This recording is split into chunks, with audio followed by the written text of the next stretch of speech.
It was just a routine engine inspection until I heard it. A baby crying, coming from inside the turbine. These were the last words mechanic James Harlow spoke before he was found paralyzed beside the opened engine cowling of Flight AA317. 37 years of aviation maintenance experience couldn't have prepared him for what he discovered inside that Rolls-Royce Trent engine on that cold December morning. Before we delve deeper into this disturbing case, make sure to subscribe now. This channel exposes aviation mysteries and forbidden maintenance reports the industry desperately tries to suppress. Turn on notifications so you don't miss our next investigation into the dark corners of aviation that officials never want you to see. The incident occurred at Denver International Airport, a facility already shrouded in conspiracy theories and strange occurrences. It was December 14, 2019, when senior mechanic James Harlow began what should have been a standard Level 3 inspection on the No. 2 engine of an Airbus A350 that had just completed a 14-hour trans-Pacific journey from Tokyo. The aircraft had reported minor power fluctuations during the final approach, nothing particularly concerning, but enough to warrant a thorough examination before its scheduled departure to Boston the following morning. Harlow was not just any mechanic.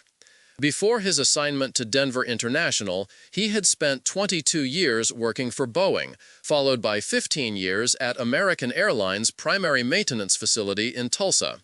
His colleagues described him as methodical, skeptical, and precisely the kind of person you'd want inspecting an engine. Someone who believed only in what he could see, touch, and measure. Jim was the last person you'd expect to make up stories, said Michael Torres, Harlow's supervisor and friend of 15 years. He was a man of precision and facts. If he reported hearing something, then he heard something. The inspection began at 3:15 in the morning, a common time for major maintenance work when the airport operates at reduced capacity. The terminal was quiet, with only a skeleton crew present in the maintenance hangar. The aircraft had been towed to Bay 7, a maintenance area specifically designed for engine work, equipped with specialized platforms that would give Harlow complete access to the massive Trent XWB engine, standing over 10 feet tall. Security footage from the hangar shows Harlow arriving, collecting his tools, and signing the maintenance logbook. Nothing in his demeanor suggested concern or anticipation of anything unusual. He performed the standard preliminary inspection steps, checking for obvious external damage, examining the fan blades for foreign object debris, and inspecting the nacelle for any signs of oil leaks or heat damage. But 27 minutes into what should have been a 3-hour procedure, something changed. The hangar's security cameras captured Harlow suddenly stopping, stepping back from the engine, and tilting his head as if listening. He remained motionless for nearly 14 seconds. Then, violating standard protocol, he quickly moved forward and began to open the main access panel without completing the preliminary safety checks.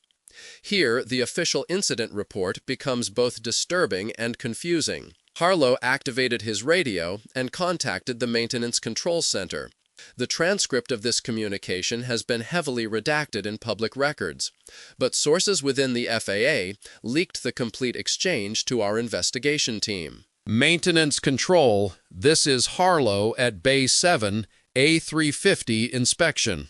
I need to verify something. Is there anyone else assigned to this aircraft currently? Over. The controller responded, "Negative, Harlow. You're the only one scheduled for that bird tonight. What's the issue? Over." There was a 12-second pause before Harlow replied, "I'm hearing something from inside Engine 2. Sounds like, this is going to sound crazy, but it sounds like crying, like a baby crying. Very faint, but it's there. Over." Maintenance Control suggested it might be hydraulic pressure releasing or the normal contracting sounds of metal cooling, both common after a long flight. Harlow acknowledged this possibility, but requested a second mechanic to verify what he was hearing.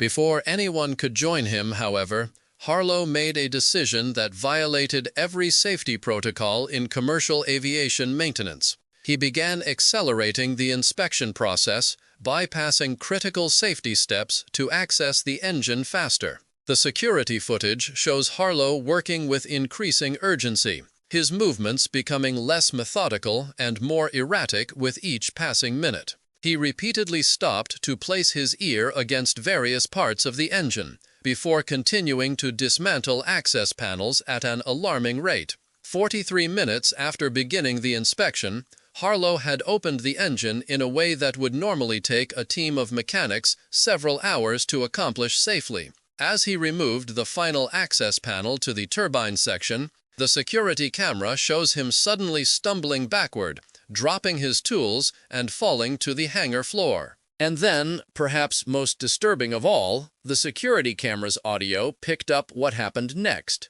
8 seconds of complete silence, followed by a sound that audio analysts have been unable to explain conclusively. 3 different audio forensic experts examined the recording. 2 classified it as mechanical in nature but of unknown origin. The third expert, Dr. Elena Vasquez from MIT's Acoustic Research Laboratory, offered a more troubling assessment. The frequencies and modulation pattern align closely with the distress vocalization of a human infant, but with harmonic overtones impossible for a human vocal tract to produce. When fellow mechanic Carlos Jimenez arrived 15 minutes later to assist with the inspection, he found Harlow lying on the floor, eyes open, completely unresponsive, yet seemingly conscious.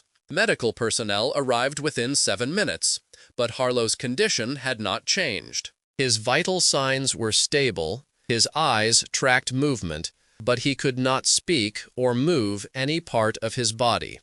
Harlow had become completely paralyzed. Doctors initially suspected a severe stroke, but brain scans revealed no evidence of vascular damage or blockage. In fact, all of Harlow's medical tests came back normal, with one alarming exception. His neural activity showed patterns typically only seen in patients experiencing extreme terror, despite his outwardly calm appearance. While medical personnel attended to Harlow, attention turned to the engine itself. What could have possibly caused such a reaction in a veteran mechanic? Here is where the official record becomes particularly troubling. The initial inspection team reported finding nothing unusual about the engine. The maintenance log states that all components were within normal parameters, and the reported power fluctuations were attributed to minor fuel flow irregularities consistent with expected performance variations. But 3 facts contradict this clean assessment. First, the entire engine was replaced rather than repaired, despite the alleged minor nature of the issue, an extremely costly decision that makes little sense for the reported problem. Second, the original engine disappeared. According to tracking records, it was supposed to be transported to the Rolls-Royce facility in Derby, England for further examination, but shipping records indicate the crate arrived empty, with no explanation of how a 9,000-pound jet engine could vanish during transport. Third, and perhaps most chilling, is what happened to the 4 maintenance workers who continued the inspection after Harlow was taken to the hospital. All 4 developed severe and unexplained medical symptoms within 72 hours. 2 experienced sudden hearing loss that specialists described as consistent with exposure to extreme acoustic trauma, though nobody else in the hangar reported unusual sounds. Another developed an unusual form of dermatitis on both hands that left geometric burn patterns before fading days later. The 4th inspector began experiencing intense, recurring nightmares so severe that he ultimately resigned from his position and, according to former colleagues, moved to rural Idaho, where he refuses all contact with former associates. When questioned about these anomalies, both the airline and the airport issued nearly identical statements, citing an ongoing investigation and declining to provide specific details. The FAA classified the incident as a non-critical maintenance event, despite the fact that a senior mechanic remained hospitalized in an inexplicable paralyzed state. But the story of Flight AA317's engine doesn't begin with Harlow's inspection. To understand the full scope of this mystery, we need to trace the history of this specific aircraft and its troubling operational record. The Airbus A350 in question, registration N511AC, had been in service for just under 3 years. During that time, it had logged 6 separate complaints related specifically to the number 2 engine, the same one Harlow was inspecting when he became paralyzed. 4 of these complaints came from passengers who reported hearing unusual crying sounds during flight. In each case, flight attendants checked the cabin but found no infants seated near the passengers who reported the sounds. These incidents were logged as probable cases of pareidolia, the psychological phenomenon where the human brain perceives familiar patterns, like faces or voices, in random stimuli. The passengers were reassured, the flights continued without incident, and no further action was taken. More concerning were the 2 reports from flight crew members. On August 3, 2019, First Officer Rebecca Chen logged that during cruise at 39,000 feet, she heard what sounded like a child crying in distress through her headset. The sound lasted approximately 20 seconds before fading. Captain Luis Torres reported nothing, and a check of the intercom system revealed no malfunction. The incident was attributed to possible radio interference from another aircraft or ground station. The second crew report came just 6 weeks before Harlow's inspection. Captain William Marsh reported that during pre-flight checks, both he and his first officer heard what sounded like faint crying or whimpering that seemed to be coming from the direction of the number 2 engine. Ground crew inspected the engine and surrounding areas but found nothing unusual. After consulting with maintenance control, the flight was cleared for departure and completed its journey without further incident. These reports might have remained simply peculiar footnotes in the aircraft's maintenance history had James Harlow not encountered something in that engine that literally stopped him in his tracks. What happened to Harlow after his hospitalization adds another disturbing layer to this mystery. After 3 days in a paralyzed state, Harlow suddenly regained his ability to move and speak. Hospital staff described his recovery as immediate and complete. One moment paralyzed, the next sitting up in bed asking for water. Neurologists were baffled by both the paralysis and the sudden recovery, finding no medical explanation for either. But the James Harlow who recovered was, according to family members and close friends, profoundly changed. His wife of 32 years, Caroline Harlow, described the transformation. It wasn't just that he refused to talk about what happened. It was like he came back, different. The way he looked at things, especially mechanical things. He would stare at the refrigerator, the car engine, even the ceiling fan, like he was seeing something the rest of us couldn't. He started drawing, too, complex diagrams and patterns that made no sense to any of us. Harlow refused to speak about what he had seen or heard inside the engine. He submitted his resignation to the airline 3 weeks after the incident and declined all interviews with safety investigators, airline management, and the press. The only statement he made came through his attorney. Mr. Harlow confirms he performed maintenance procedures consistent with company policy and has nothing further to add to the official record. But there was one exception to his silence. Dr. Miranda Chen, the neurologist who treated Harlow during his hospitalization, reported that in a moment when they were alone, Harlow grabbed her hand and whispered, "It wasn't a baby crying. It was something using a baby's cry, like bait in a trap. They shouldn't have sent that plane over the Pacific. There are things in the deep sky we're not supposed to see." When Dr. Chen attempted to follow up on this statement, Harlow denied making it and refused further conversation on the subject. 6 months after the incident, James Harlow and his wife sold their home in Denver and moved without leaving a forwarding address. Former colleagues report receiving strange packages from anonymous senders containing mechanical diagrams unlike any conventional aircraft engine, with intricate notes in what appears to be Harlow's handwriting, but in a language or code that no one has been able to decipher. The mystery deepens when we look more closely at Flight AA317's route the day before Harlow's inspection. The flight's planned route from Tokyo to Denver should have taken it over the northern Pacific, across Alaska, and down through western Canada, the standard Great Circle route that commercial aircraft have flown for decades. But flight tracking data reveals an unexplained deviation.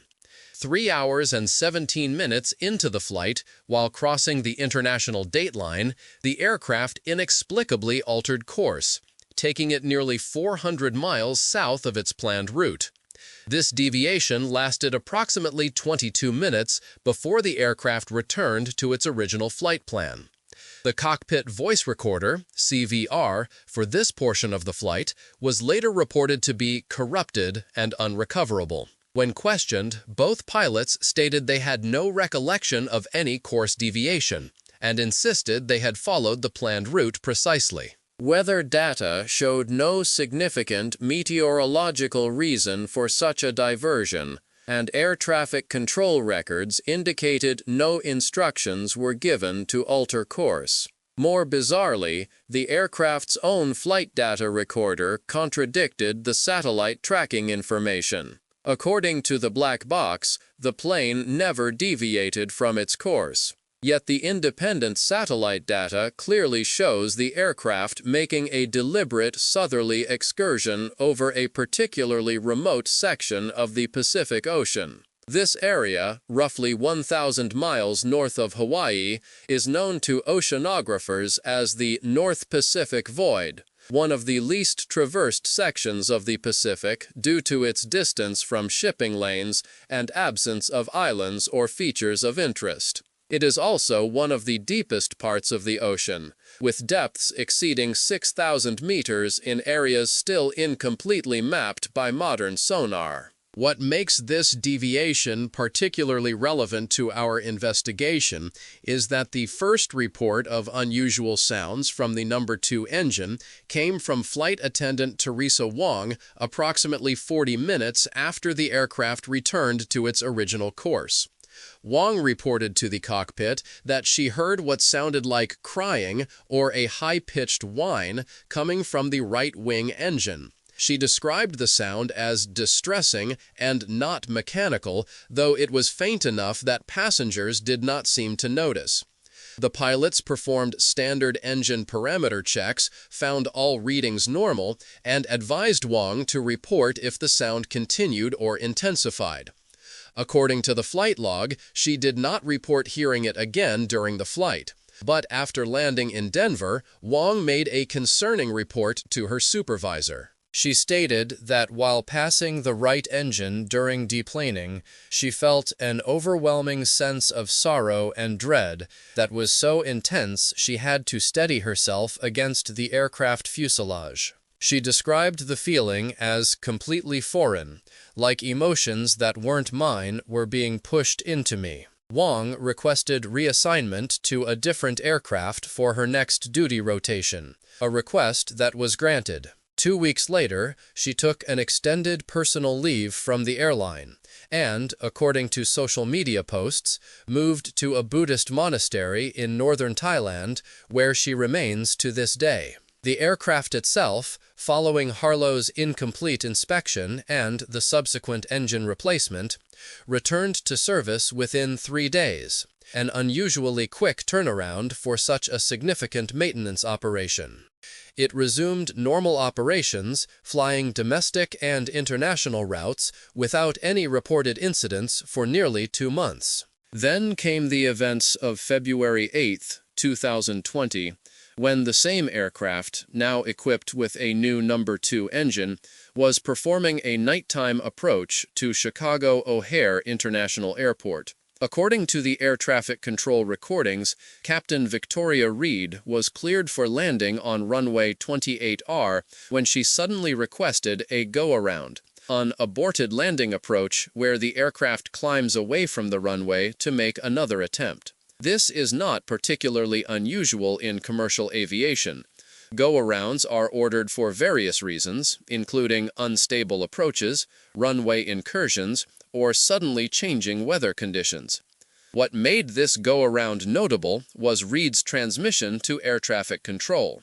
Chicago Tower, American 317, executing go-around, we have an unusual situation with Engine 2. When the controller asked for clarification about the nature of the engine problem, Reed's response was delayed and, according to ATC personnel, delivered in an uncharacteristically hesitant tone. Tower 317 engine parameters are nominal. The issue is, Tower, this is going to sound irregular, but we're hearing something from the engine, a sound that shouldn't be there. The aircraft circled for approximately 17 minutes while the flight crew performed troubleshooting steps. Finding no performance issues with the engine, they proceeded with a normal landing, which was completed without incident. Upon arrival at the gate, Captain Reed requested a maintenance inspection of the engine, specifically asking for technicians to check for any unusual acoustic anomalies. The logbook entry included a bizarre note: possible presence of non-mechanical sounds similar to human vocalization during approach and go-around maneuver. All engine performance parameters within normal limits. The maintenance team that responded found nothing unusual, and after standard checks, the aircraft was again cleared for service. Captain Reed and First Officer Thomas Chen both called in sick for their next 3 scheduled flights. When finally interviewed as part of our investigation, Reed would only say, "Some things you hear stay with you in ways that change how you understand the world." I'm not comfortable discussing the specifics, but I no longer fly routes that cross the Pacific Ocean,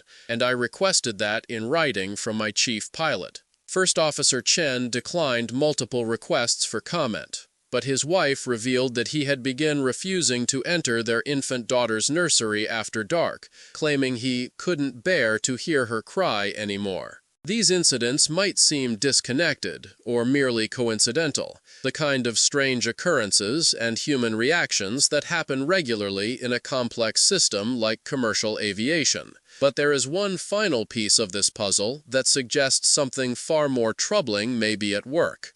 3 weeks after the Chicago incident, a maintenance supervisor at American Airlines Technical Operations Center in Tulsa made a disturbing discovery. While reviewing records, he noticed that the serial number on the new engine installed after Harlow's inspection did not match the documentation. Further investigation revealed that the engine currently installed on the aircraft was not, in fact, new at all. According to the parts tracking database, the supposedly new engine had the same core component serial numbers as the original engine, the very one that had allegedly disappeared during transport to England.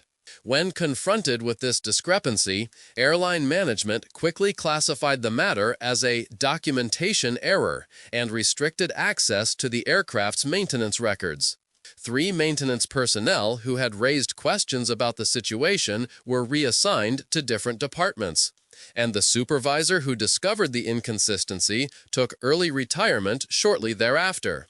Whatever James Harlow encountered inside that engine appears to still be flying today. Experts in aviation safety and engineering who have reviewed the available evidence offer various explanations for what might have occurred, none of which fully account for all aspects of these incidents. Dr. Howard Reichman, professor of aerospace engineering at California Institute of Technology, suggests the possibility of a rare acoustic phenomenon. High-bypass turbofan engines can, under very specific conditions, generate resonant frequencies that might be interpreted by the human ear as sounds similar to voices or crying. These standing wave patterns can form in the bypass duct under unique atmospheric conditions, creating infrasound that affects human physiology and perception. Yet Dr. Reichman admits this would not explain Harlow's paralysis, the missing engine, or the aircraft's unexplained course deviation over the Pacific. A more unconventional theory comes from Dr. Eliza Montgomery, a former NASA scientist who now researches what she terms aerospace anomalous phenomena. Her hypothesis centers on the possibility that the engine somehow captured or became a conduit for something during its Pacific crossing. The ocean and atmosphere are both fluid environments that we still don't fully understand, Montgomery explained. There are documented cases of aircraft encountering phenomena in certain regions that defy conventional explanation. The North Pacific Void is one such area where pilots have reported unusual experiences for decades. Montgomery points to a declassified Navy report from 1967 documenting a military aircraft that passed through an unexplained atmospheric disturbance over that same region. The crew reported hearing voices and crying sounds through their headsets for approximately 3 minutes. Upon landing, 2 crew members were found to be in a catatonic state similar to Harlow's condition, though they recovered within hours rather than days. Whatever this aircraft encountered, Montgomery concluded, appears to have somehow integrated itself with the engine in a way that our current scientific framework struggles to explain. The crying sound may be its attempt to communicate, or possibly a lure, as Harlow reportedly suggested. The most disturbing aspect of this case may be the systematic effort to minimize and obscure the events surrounding Flight AA317. Maintenance records have been altered or restricted, personnel have been reassigned, or have voluntarily removed themselves from aviation altogether, and the aircraft continues to operate daily flights across the American Airlines network. A senior FAA official, speaking on condition of anonymity, offered this chilling assessment. There are categories of incidents that don't fit neatly into our reporting structure. When something occurs that threatens confidence in air travel but doesn't present clear evidence of a safety risk under current definitions, sometimes the determination is made that public knowledge would be more harmful than the incident itself. James Harlow's whereabouts remain unknown. The last confirmed sighting was at a small airstrip in rural New Mexico, where a former colleague reported seeing him sitting in his car, staring at aircraft taking off and landing for hours, drawing complex diagrams that looked more like biological structures than machines. According to this source, Harlow's final words before driving away were, "They think it's trapped in the engine, but the engine is just where it chose to speak to us first. It's much larger than that now, and it's learning our world through every rotation of those turbine blades." The aircraft, registered as N511AC, continues to fly commercial routes today. Flight tracking data shows it has not crossed the Pacific Ocean since the original incident, operating exclusively on transatlantic and domestic routes. However, 3 flight attendants have requested permanent reassignment from this aircraft without providing specific reasons. The most recent development in this ongoing mystery occurred just last month, when a passenger on a flight from Boston to Los Angeles posted on social media about hearing what sounded like a child crying inside the wing during cruise. The post was deleted within hours, and the user's account has since been deactivated. Airport maintenance records indicate that N511AC underwent an unscheduled inspection following this flight. The results of this inspection remain classified. What did James Harlow really hear inside that Rolls-Royce engine on that December morning? Was it merely an unusual acoustic phenomenon with a psychological impact on a tired mechanic working alone in the early hours? Or did Flight AA317 bring something back with it from the remote depths of the Pacific? Something that continues to travel through our skies, crying out in a voice just familiar enough to draw us closer. What would you do if you heard a baby crying from inside a jet engine? And do you think what paralyzed James Harlow was merely a mechanical malfunction or something far more sinister that the aviation industry doesn't want us to know about? Share your theories in the comments below and subscribe for more investigations into the unexplained incidents that commercial aviation tries to keep hidden from the public. Remember to turn on notifications so you don't miss our upcoming investigation into the Boeing 777 that landed with more passengers than it took off with, and the flight attendant who hasn't been seen since she counted them.